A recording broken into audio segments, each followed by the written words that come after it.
تعزیت کیا ہوتی ہے، تعزیت کا کون کون سا مواقع ہے جہاں تعزیت کی جا سکتی ہے، اور تعزیت کے الفاظ اور انداز کیا ہونا چاہیے، اور تعزیت کرنے کا ثواب کتنا ہے، اس بارے میں حدیثیں ہم پڑھ رہے ہیں۔ آج جو خلاصہ بیان کریں گے، اللہ کے نبی صلی اللہ علیہ وسلم فرمایا جو تکلیف میں اپنے مومن بھائی کی تعزیت کرے تو اللہ تعالیٰ قیامت کے روز اسے عزتوں کے مقام میں جگہ عطا فرمائے گا۔ اب یہاں لفظ استعمال ہوا ہے جو تکلیف میں اپنے بھائی کی تکلیف میں تعزیت کرے، مقصد صرف فوتگی پر نہیں، یہ تو کرنا ہی ہے۔ اگر کوئی فوت ہو جاتا ہے اس کے ہاں جا کر جو تعزیت کی جاتی ہے وہ بھی اس کا بھی بڑا ثواب ہے۔ اس کا جو شرعی حکم ہے وہ 3 دنوں کے اندر اندر تعزیت کریں۔ جن کی فوتگی ہوئی ہے ان کے گھر 3 دنوں کے اندر، سب سے بیسٹ تو یہ ہے کہ جنازے میں شریک ہوں، اور جنازے کے بعد آپ ان کے گھر جا کے تعزیت کریں، فاتحہ کریں۔ نہیں پہنچ سکے تو 3 دنوں کے اندر کوشش کریں، اگر وہ بھی نہیں ہو سکا تو پھر جب ٹائم ملے گا تو اللہ کا حکم۔ اب یہ چیز کہ تعزیت کیسے کی جائے یہ بھی تو نقطہ ذہن میں آتا ہے، یہ حدیثوں کا خلاصہ ہے، کیونکہ فوتگی پر آپ گئے ہیں، میں گیا ہوں، میں نے فوتگی پر جا کر تعزیت کیسے کرنی ہے؟ ویسے تو اصولی طور پر جب ہم کسی فوت شدہ کے گھر چلے جائیں یا اس کے جنازے میں تو پھر یہ تعزیت ہو گئی، ہمارا شریک ہونا ہی تعزیت ہے۔ ظاہر ہے میں جنازے میں گیا ہوں، میرا اہم تھا تو گیا ہوں، یا بعد میں ان کے گھر دعا کی جا کے بیٹھا ہوں تو یہ تعزیت تو ہوگی، لیکن کچھ الفاظ سے بات کر لے تو زیادہ بہتر ہے۔ جیسے نیت دل کے ارادے کا نام ہے، لفظوں سے کہہ لے تو زیادہ بہتر ہے۔ آپ آئیں دل ذہن میں آ گیا عشاء کے فرض پڑھ رہا ہوں، اللہ خیال میں آیا تو آپ کی نماز ہو جائے گی، کیونکہ آپ اپنے آپ کو قائم کر لیا آپ نے کہ میں یہ کرنے لگا ہوں، بس نیت کافی ہے۔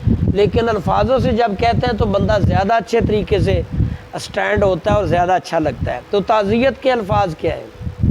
میں جاؤں گا، جا کر کہوں گا بھائی یا بزرگ یا جو بھی رشتہ ہے ان کو میں سلام کر کے بیٹھوں گا اور کہوں گا بھائی اللہ کا حکم، اللہ تعالیٰ نے آپ کو یہ تکلیف دی ہے، اللہ آپ کو اس پہ صبر کی بھی توفیق دے اور اجر بھی دے اور مرحوم کو بھی مغفرت فرمائے۔ یہ حدیث یہاں موجود ہے جس کے اندر 3 لفظ آپ نے سکھائے ہیں تعزیت کرنے کے، فوت شدہ کے 3 لفظ۔ نمبر 1 اسے کہیں بھائی یہ اللہ کا حکم ہے، اللہ نظام الہی ہے۔ دوسرا لفظ بھائی اللہ آپ کو اس دکھ میں صبر دے اور اجر دے، کیونکہ دکھ کا بھی ثواب رکھا ہوا ہے۔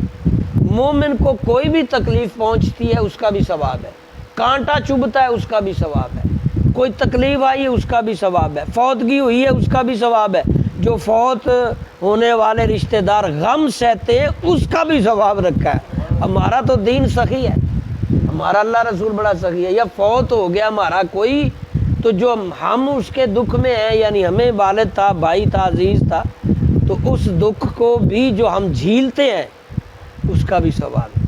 تو لفظ جو حدیث میں 3 ہی ہیں، ایک یہ بھائی اللہ کا حکم ہے، نظام قدرت ہے، آنا جانا رہتا ہے۔ دوسرا لفظ اللہ تعالیٰ آپ کو صبر اور اجر دے۔ تیسرا لفظ اللہ فوت ہونے والے کی بخشش فرمائے۔ یہ 3 لفظ پنجابی میں کہہ لے، اردو میں کہہ لے، عربی میں، انگلش میں، دعا بھی یہاں یہ تینوں لفظ کی بنی ہے جو عربی میں، تو آپ اپنے زبان میں بھی کہہ لیں۔ عمومی طور پر شارٹ اس سے شارٹ ہونا ہے، اس سے بھی کم تعزیت کرنی ہے، تو تعزیت میں کم سے کم یہ تو کہیں بھائی اللہ تعالیٰ کا حکم ہے، نظام قدرت ہے، اللہ آپ کو صبر دے اور اس صبر کا اجر بھی دے، اللہ اس کو بخشے فوت ہونے والے۔ اور عام طلاب جو طریقہ ہے ہمارے ہاں بھی، ہمارے گاؤں میں بھی، جا کے سلام کیا، بھائی مخاطب کیا اس کو، غلام شبیر صاحب بھائی اللہ کا حکم، یہ اللہ کا نظام ہے۔ اس نے آگے سے کیا کہنا ہے؟ ماننا جی، قبول ہے جی، اللہ کا حکم ہے۔ آگے سے رسپانس بھی یہ ہونا چاہیے، بالکل جی تسلیم کر لیا اللہ کا حکم، یہ کہہ رہا ہے بھائی اللہ کا حکم مانو، اللہ کے ہوا جی مان لیا، تسلیم کر لیا، بے شک یہ اللہ کا حکم ہم نے مان لیا، یہ خاطب۔ اور زیادہ بہتری پھر کیا ہوگی کہ فاتحہ کہہ لیں، 3 دنوں کے اندر اگر جائیں تو بہتر فاتحہ بھی کہہ لیں، نہیں تو اس کے بعد تو الفاظ ہی کہنے، لیکن ان دنوں میں بھی آپ الفاظ بھی کہہ لیں گے تو کافی ہے، فاتحہ نہیں بھی کہی تو الفاظ کہہ دیے تو یہی دعا نبی نے سکھائی ہے۔ لیکن فاتحہ سے ذرا تلاوت کر لیں گے، 1 دفعہ علم 2-3 دفعہ کل شریف، اس کو بھی فائدہ، اپنے آپ کو بھی فائدہ، اپنے بڑوں کو بھی فائدہ، کسی بہانے سے چلو کوئی نیکی کرتا ہے تو کرے، فاتحہ کہہ لیں، یہ بھی طریقہ ٹھیک ہے، یہ ہے تعزیت۔ لیکن آپ یہ نقطہ سمجھیں کہ محمد بن عمر بن حزم نے جو حدیث کہی کہ نبی صلی اللہ علیہ وسلم فرمایا جو تکلیف میں اپنے مومن بھائی کی تعزیت کرے، قیامت کے روز اللہ اسے عزت کے حلوں میں سے ایک حلہ پہنائے، رسپیکٹیبل لباس، یعنی قیامت کے دن اس نے کوئی خاص لباس، حلہ جسے کہتے ہیں عربی میں، کوئی مہنگا لباس ہوگا قیمتی، ہاں جی، وہ حلہ پہنا ہوگا قیامت کے دن۔ بھائی یہ کون ہے؟ یہ اپنے بھائی کی تعزیت میں جاتا تھا، اپنے بھائی کے دکھ میں شریک ہوتا تھا۔ اب یہ مسئلہ کہ فوتگی کے علاوہ بھی تعزیت ہوتی ہے، خدا نہ خواستہ بائک چوری ہو گئی ہے، فون کر کے یا وہاں پہنچ کے کہ بھائی یار اللہ تعالیٰ بہت ماڑی بات ہوئی، اللہ آپ کو کوئی اور انتظام کر دے، الفاظ ذرا سوچ کے بولے، اللہ پر اب بلیم نہ آنے دے۔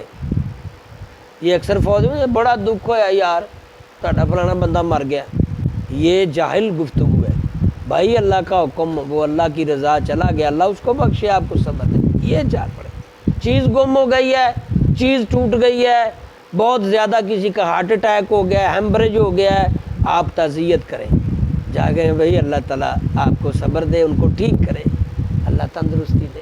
کوئی چیز چھن گئی ہے، جا کے کہیں یار اللہ آپ کی مدد کرے۔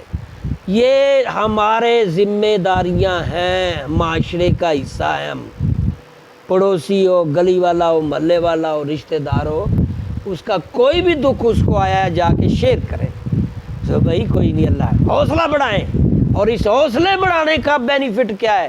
حلہ قیامت کے دن پہنایا جائے گا۔ اللہ عمل کی توفیق دے۔